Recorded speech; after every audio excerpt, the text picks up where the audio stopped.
Hey guys, and welcome to Quality Shot. So fantastic quarter-final day at the Paris Masters, and we're looking forward to the semi-finals as well. We're going to go through the quarter-final results, also giving you guys a little bit about how I thought the matches went, as I managed to watch bits of pretty much every match apart from the Hurkacz Duckworth match as well.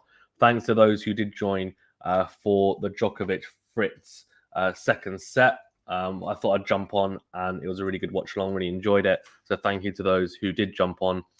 And yeah, before we get stuck in, please do remember to like and subscribe to the channel if you haven't already. Thank you very much.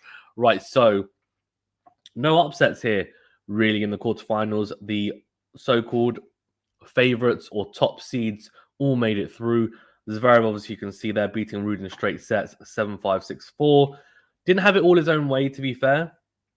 But got a break early in that second set and then kind of motored from there. And Alexander Zverev, these conditions should really suit his game, to be honest with you. And yeah, I think the indoor conditions definitely suit the bigger servers and also the guys who hit bigger from the back of the court. There's obviously more reliance on bounce and also the conditions. There's no worry about wind or sun. I've said that in the other videos, and I do think that plays a big factor. The courts also look beautiful, don't they, in Paris? And the crowd, which we're going to get onto when we talk about Gaston Medvedev, has been really unreal. Very, very good. And it's been fantastic to see, to be honest with you, the atmosphere in the stadium. Medvedev, Gaston, a very tight affair, 7-6, 6-4. And, I think that was, look at a tiebreaker, 9-7. That could have gone either way. And, of course, the French crowd really getting behind Gaston and getting on the back of Medvedev, who is becoming and is pretty much already a master in just shutting outside noise and atmosphere. And I think he's been booed already quite a few times in his career. He doesn't really care. And the US Open champion and also the reigning Paris Masters champion Medvedev came through in the end. Gaston put up a very good fight and I think played a much higher level than maybe people expected him to be able to play, especially in that second set as well, hitting some phenomenal winners in tight spaces and in tight points. So I think Medvedev will be happy to come through that in the straight sets, honestly. 7-6, 6-4. And Novak Djokovic, the world number one, got through against Taylor Fritz. And it was interesting because I had my doubts about how he'd play, given he had a break not playing one feast, whereas Fritz came through against Norrie and looked quite good. Fritz actually had chances as a Djokovic in both sets to break. Djokovic being the more clinical of the two. And then eventually in that second set, after breaking at 5-4 in the first set on serve, to take the first set at 6-4. In the second set, he broke early and just motored through that second set.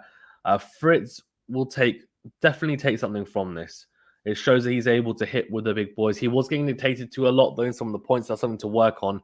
And I think his game behind his first serve, that shot, that 1+ shot after the serve is not quite up to scratch. Although in saying that, I think we need to caveat that with a point that Djokovic is one of, if not the best returners ever. So that needs to be taken into consideration, and that then skews the numbers a little bit as well for Fritz in terms of first serve points won. Duckworth and Hurkacz, a very interesting one there. Duckworth's doing really well in that second set to take the tiebreak, honestly, and he's had a fantastic tournament. So worth noting that. Obviously unseeded the Australian coming into this tournament as well, and he's had a fantastic run. So well played to him. Hurkacz, he'll be a little bit disappointed not to take that in straight sets, honestly. And we'll talk about a semi-final matchup, but he seems to be a player that's almost there, but not quite. He just qualified as well for the ATP World Tour Finals at number 8, if I'm not mistaken. So he just made it. And he just seems to be this just type of player, if that makes sense. He's making a quarter, he's making a semi. He's made his first Grand Slam semi-final, but then he won't push on. It's like he's solid, but he's not quite good enough to then go on and win these big titles. Obviously won in Miami last year. I'm not quite sure where his level is at and what his ceiling is. It's quite interesting to see, but he seems to have almost everything. There's maybe more a mental side and the consistency in his game, which needs working on. But he's a good player, and I think he's a danger to anyone when he is on song. Right, then looking forward towards the semi-finals, so today's semi-finals even, Djokovic Hurkacz, that's going to be a very good matchup. Djokovic for me is a heavy favourite. I think Hurkacz's style is not a massive issue for Djokovic. Obviously, Hurkacz doesn't really have the power to blow Djokovic off the back of the court, honestly. And in terms of being able to have better shot tolerance than Djokovic, I think we all know Djokovic has better shot tolerance.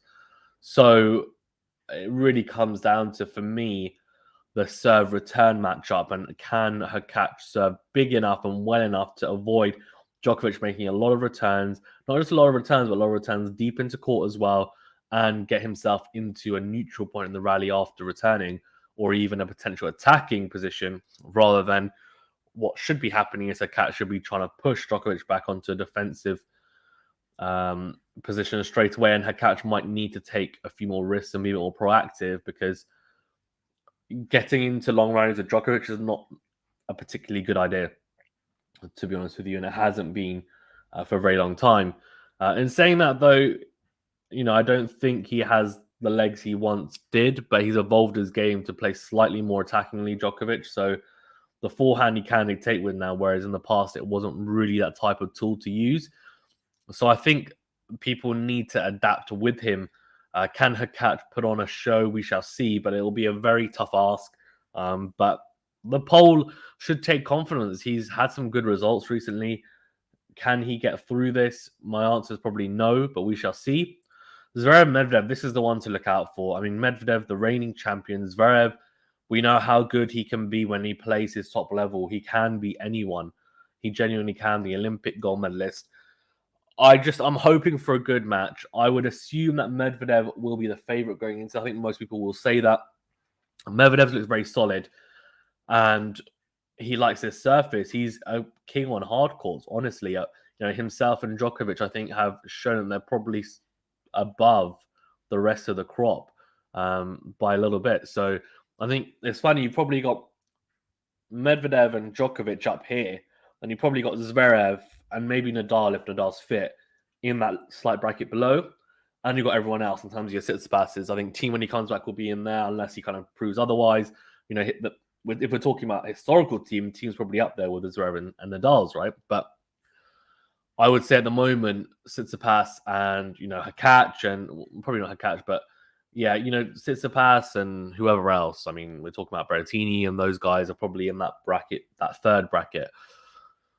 But Zverev, when he's playing on song, he is in that bracket with Medvedev and Djokovic. And in fact, his ceiling is so high that if he gets anywhere near that, he can blow through people. And we saw that, and we have seen that this year at times. So he's going to have to be he's going to have to bring his A game. He's going to have to serve very well. Similar to Hurkacz, he's going to have to make a lot of first serves, and also hope Medvedev doesn't hit a lot of deep returns. And also, he's going to have to return well, and his returning is actually it's quite a good weapon that Zverev has, honestly. So if he can be disciplined on his returns and on his serve, then it comes down to in the rallies. And I think for me, he's going to have to be more aggressive. He cannot be passive with Medvedev. You need to have a game plan. You can't just be hitting balls down the middle. Medvedev will put them away. Yes, Medvedev likes to deflect, but for the most part, he can also dictate on both sides as well if you give him that. Or he will just outlast you, and Zverev doesn't want to get into those grueling rallies. He wants to be the one dictating, putting Medvedev on the back foot all the time and being proactive in the rallies. So let's see. That's a real, just barnstormer, really, Zverev Medvedev. I cannot wait for that. In terms of predictions, Djokovic for me, and I'm actually going to go left field and go Zverev, but I think I might be wrong on that one. I'm going to go Zverev. Let's see. Thank you very much, guys, for tuning in. I do appreciate it. Please do remember to like the video and subscribe to the channel if you haven't already. And of course, we will try and do watch-alongs to the semifinals. If not, then probably the final will be doable. I think that's on the Sunday tomorrow. So, yeah, thank you very much, guys. Have a fantastic weekend, and I'll see you soon.